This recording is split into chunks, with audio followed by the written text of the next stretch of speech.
perkenalkan nama saya Sri Kairani. Nah, di sini saya akan menjelaskan sedikit materi tentang pengetahuan. Nah, sebelumnya teman-teman pasti udah tahu kan apa sih pengetahuan itu? Walaupun kalian udah tahu, tapi saya akan menjelaskan sedikit. Jadi, pengetahuan itu adalah informasi atau maklumat yang diketahui atau disadari oleh seseorang. Pengetahuan termasuk tetapi tidak dibatasi pada deskripsi, hipotesis, teori, prinsip, dan prosedur yang secara probabilitas Bayesian adalah benar atau berguna. Jadi guys, bukan cuma itu aja. Jadi, pengetahuan juga dapat ditafsirkan sebagai segala sesuatu yang diketahui, pedoman dalam bentuk suatu tindakan seseorang yang dapat juga didefinisikan sebagai hasil penginderaan terhadap segala sesuatu yang telah terjadi dan dilewati berdasarkan pengalamannya. Selanjutnya, adapun perbedaan antara pengetahuan, ilmu, dan filsafat. Pengetahuan adalah informasi akan sesuatu kejadian yang belum teruji kebenarannya. Sesuatu yang bersifat subjektif belum teruji kebenarannya secara ilmiah baru berupa informasi yang diketahui. Saya Muhammad Firdaus akan melanjutkan video selanjutnya. Ilmu pengetahuan pada hakikatnya merupakan ilmu pengetahuan yang bertujuan untuk mencari kebenaran ilmiah sesuai dengan kaidah-kaidah ilmiah. Dengan ilmu pengetahuan, maka setiap manusia akan bisa mendapatkan sebuah proses kebenaran melalui proses-proses tertentu, baik dengan melakukan penelitian ilmiah maupun dengan cara lainnya. Ilmu pengetahuan dalam Islam dipandang sebagai ketentuan manusia dalam mencapai kesejahteraan hidup di dunia dengan memberi kemudahan dan mengenal Tuhan.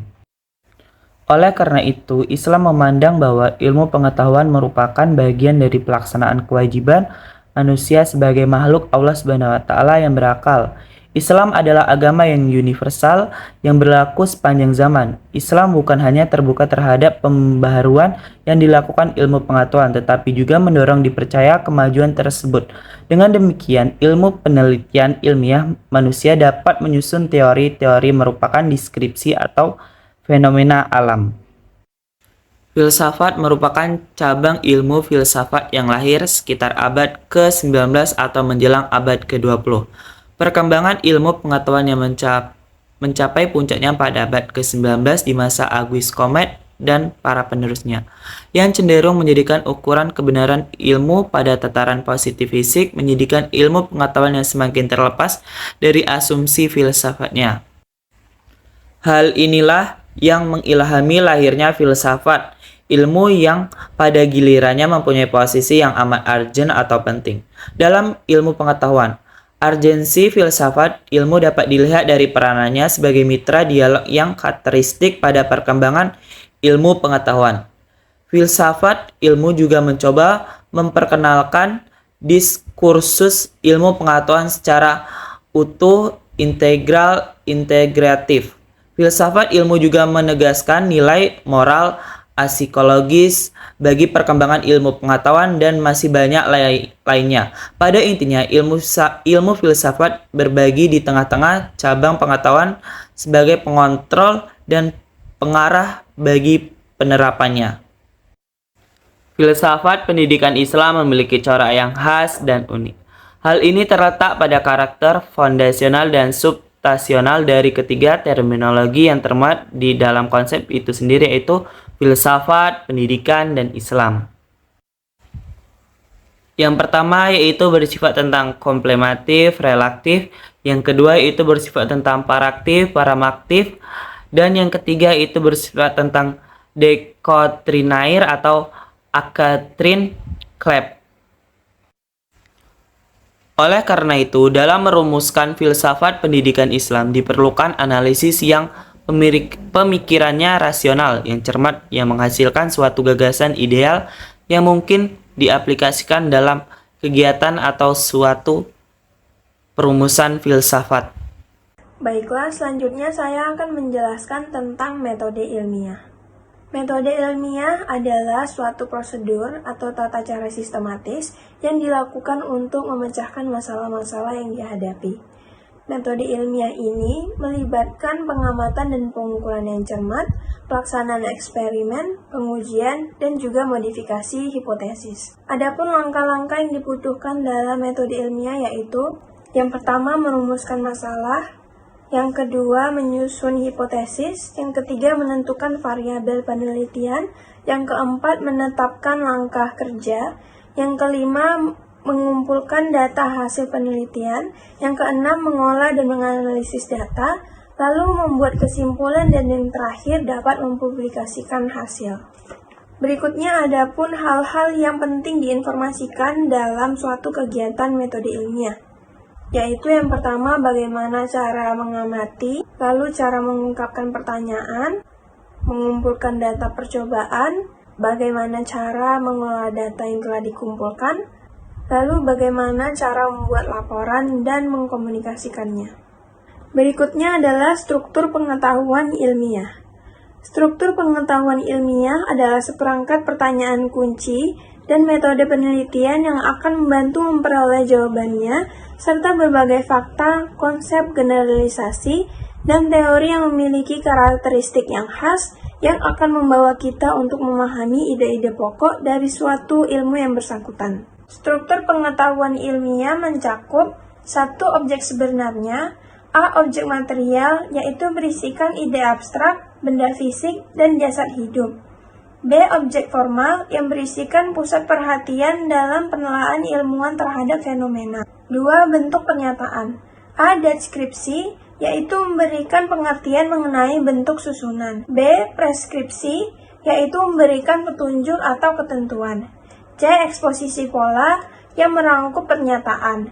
D. Rekonstruksi histori, yaitu menceritakan penjelasan atau pertumbuhan suatu hal pada masa lampau. Yang ketiga, ragam proposisi. Ragam proposisi meliputi bentuk pernyataan lain pada ilmu yang lebih dewasa.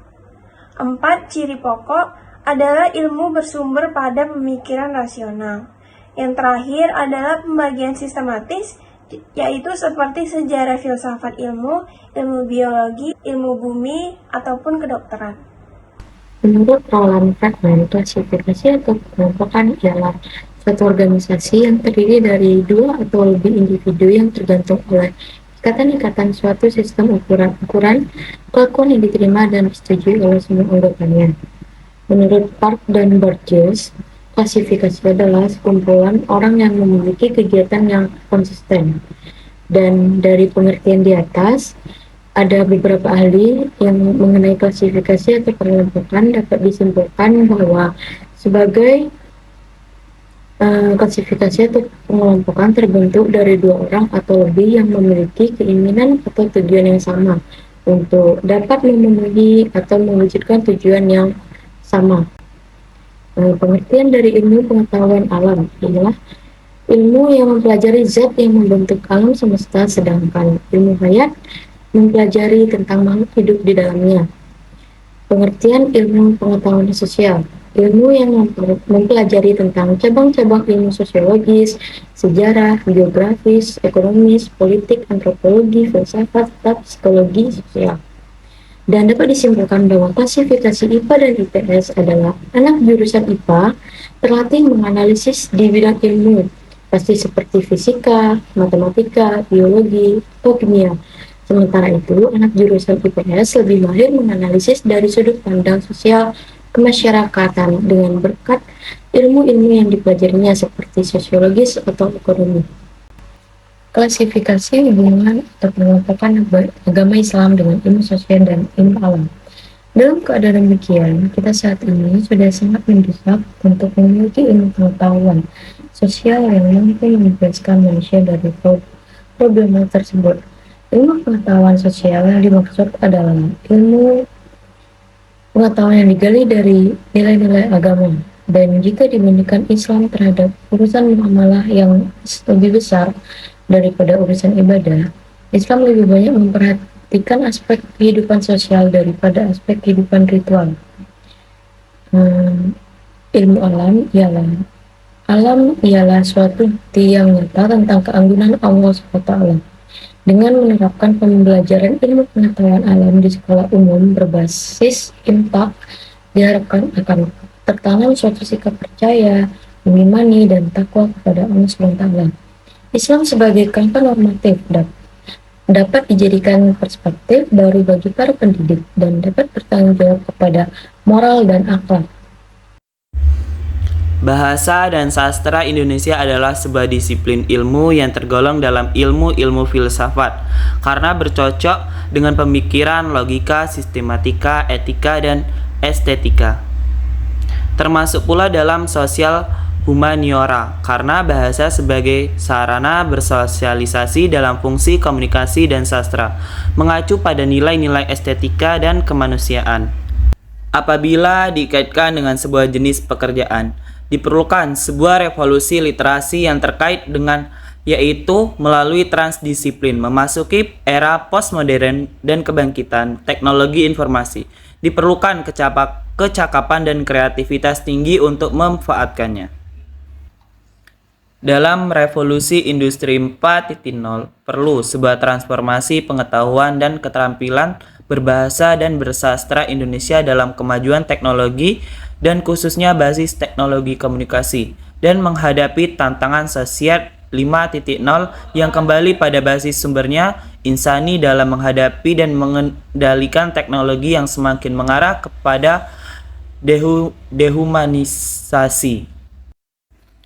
Oleh karena itu, melalui analisis SWOT ditemukan adanya peluang dan tantangan literasi bahasa dan sastra Indonesia dalam menghadapi revolusi industri 4.0 dan sosial 5.0, khususnya dalam menciptakan peluang kewirausahaan berbasis Indonesia dan sastra Indonesia. Solusi yang dapat ditempuh adalah diverifikasi di keterampilan berbahasa dan bersastra berbasis teknologi, informasi, dan industri yang secara humani. Saya Elfitriani dengan IMPM 21231019 yang akan menjelaskan tentang materi pendekatan interdisipliner dan multidisipliner dalam studi Islam. Pentingnya pendekatan interdisipliner dan multidisipliner dalam kajian ilmu keislaman. Dari hasil penelitian disimpulkan bahwa pendekatan interdisipliner dan multidisipliner sangat penting dalam suatu studi Islam dengan beberapa alasan. Yang pertama yaitu pendekatan interdisipliner merupakan pendekatan yang sangat penting untuk dijalankan, apalagi jika pendekatan ini dipakai untuk memahami pesan-pesan Islam yang terkandung dalam Al-Quran ataupun hadis. Yang kedua yaitu pendekatan interdisipliner merupakan langkah pendekatan baru dalam rangka melakukan kontekstualisasi pesan-pesan Islam agar pesan-pesan Islam betul-betul sahli li kulil zaman wal al-makan. Selanjutnya yaitu suatu pengantar dengan pendekatan interdisipliner. Studi Islam atau dirasa Islamiyah dengan menawarkan berbagai pendapat, pendekatan, dan metode serta menggambarkan agama Islam sebagai agama yang membawa pesan dan kesan sebagai agama yang santun, toleran, dan rahmatan lil alamin atau dengan pendekatan interdisipliner. Hal ini tentu akan memunculkan nuansa studi Islam yang agak berbeda dengan studi Islam lainnya yang masih bersifat monodisiplin. Dengan memahami Islam secara interdisipliner diharapkan untuk seluruh umat Islam. Selanjutnya, poin yang ketiga yaitu studi agama Islam melalui pendekatan interdisipliner. Islam mencoba untuk menunjukkan bahwa kajian keislaman tidak monolitik atau bahkan tidak subjektif. Ada beberapa yang memilih dua mainstream besar pendekatan kajian terhadap agama yaitu khususnya Islam. Yang pertama yaitu berorientasi teknologis dan sangat subjektif. Karenanya pendekatan ini ditolaknya. Sedangkan yang kedua yaitu relatif, lebih bersifat objektif karena memenuhi prosedur ilmiah dan relatif dapat diterima. Poin yang keempat yaitu pendekatan interdisipliner dalam studi Amerika. Berbagai pertentangan tentang studi Amerika sebagai suatu disiplin ilmu pada umumnya muncul di sekitar masalah apakah studi Amerika mempunyai teori dan metode yang sangat jelas. Sebagai disiplin ilmu, seharusnya studi Amerika mempunyai teori dan metode. Akan tetapi dengan nama disiplin yang memuat nama bangsa, istilah studi Amerika menimbulkan pertanyaan kenapa disiplin itu menunjukkan nama bangsa, tidak seperti disiplin yang lain yang namanya itu menunjukkan sesuatu yang bersifat umum. Oleh karenanya teori dan metode studi Islam. Poin yang kelima yaitu berpikir rasional ilmiah dan pendekatan interdisipliner dan multidisipliner dalam studi hukum keluarga Islam. Bagaimana pentingnya berpikir rasional dan ilmiah meletakkan di mana posisi pendekatan dalam studi hukum keluarga Islam, sekaligus menggambarkan penggunaan pendekatan interdisipliner dan multidisipliner dalam memahami dan mengamalkan hukum keluarga Islam. Kesimpulannya ada 3, yaitu yang pertama, mahasiswa perlu dibiasakan berpikir, menulis, berbicara, dan bertindak rasional dan ilmiah.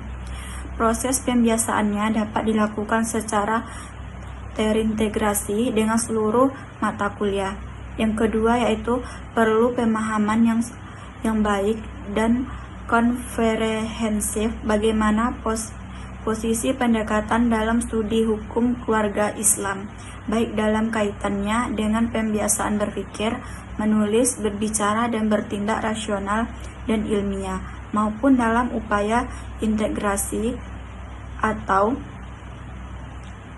interkoneksi keilmuan. Yang ketiga yaitu perlu pembiasaan menggunakan pendekatan interdisipliner dan multidisipliner dalam memahami dan mengamalkan segala persoalan yang berkaitan dengan hukum keluarga Islam.